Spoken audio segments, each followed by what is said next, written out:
ជីវិតស្នេហ៍ប៉ុណ្ណែអូនចង់បាន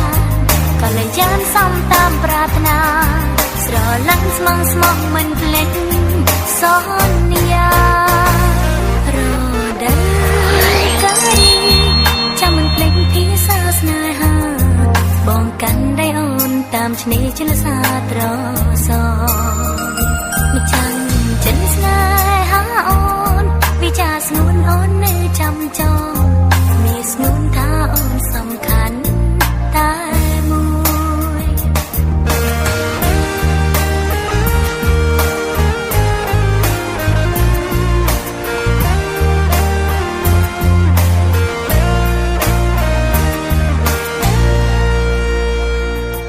រដែលការីចាំមិនភ្លេចភាសាស្នេហាបងកាន់ដៃអូនតាមឆ្នេរជលសាត្រសមិនចាំចិនស្នេ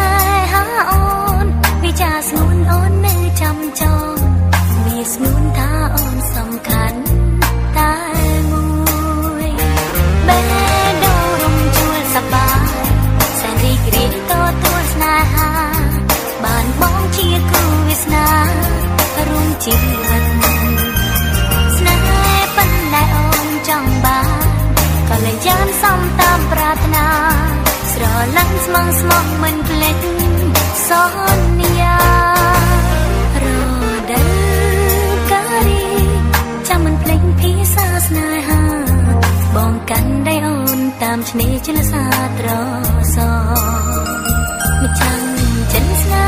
ហាអូនវិចារស្ងួនអូននៅចាំចងមានស្ងួនថាអូនសំខាន់តែមួយ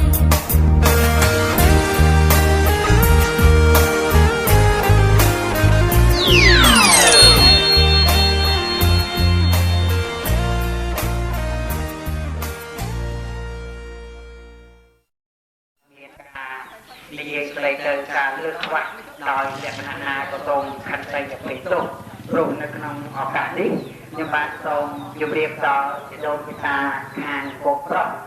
បាទនេះផ្នែកខាងជីតាទី1គឺពលលោកតាបុននិយាយខាងព្រមទាំងលោកតាចក់និយាយខាងលោកនៅខាងភូមិព្រៃនៅភូមិព្រែកចំក្រានស្រុកស៊ីថោបណ្ដាខេត្តព្រៃវែងដូច្នេះពេលនេះ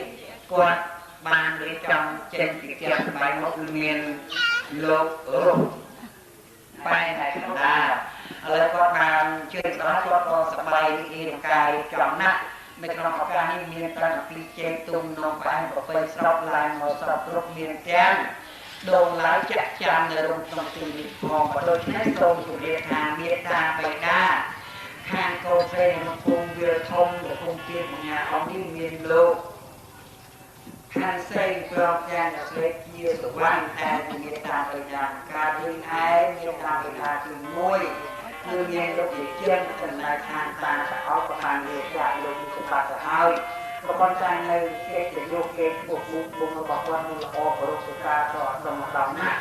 បើចឹងគឺតែតែតូចជើងចង់មកក្នុងឱកាសនៃគេអថា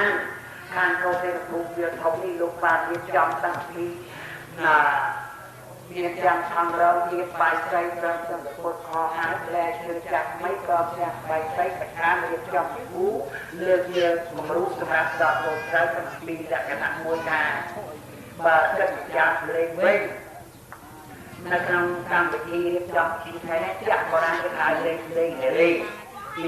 1បានលេងលេងរីបានលេងលេងក្លោលេងក្លោបានលេងស្រាច់ដំណើរបើខ្ញុំបានលេងកាពេលនេះយើងស្បែករៀនប្រាថ្នាដាក់មានទៅពីជែកទុំនំផ្អែមព្រមទាំងបច្ចុប្បន្នអរៈលេងលេងយកជីធ្វើថ្មីញញលាក់តែឥឡូវមិនទាន់មានប្រទេសទេណាបាទ10ឆ្នាំហ្នឹងហើយបាទប្រហែលជាអាចមាននៅក្នុងខែខាងមុខហ្នឹងបាទហើយនៅខាងមុខបែរអាចមានមករោងដែរបើមិនដឹងនៅកន្លែងណារកដល់ឃើញគាត់ទេខ្លាចគាត់វាយបាទបើអញ្ចឹងសូមជម្រាបដល់ជីដូនជីតាបងអរបាទជ្រាបថាពេលនេះបើនិយាយអំពីការតម្រូវការមានប៉ុណ្ណឹងបើអញ្ចឹងសូមអធិស្ឋានដល់ការមិននេះ បើចឹងសូមឲ្យនិយាយការព្រមទាំងញាតិមិត្តចាស់ទាំងនេះគឺថាបានមកជួយជួបអស់អង្គណាបាទបើចឹងយើងបានធ្វើបទនមស្ការទាំងអស់គ្នាបាទសូមតាចិត្តឲ្យប្របីចំពោះព្រះអង្គអត់មានគ្រូអាចារ្យណាប្រដៅព្រះអង្គហើយយកតាំងវិកណ្ណាព្រះពុទ្ធិមូលេ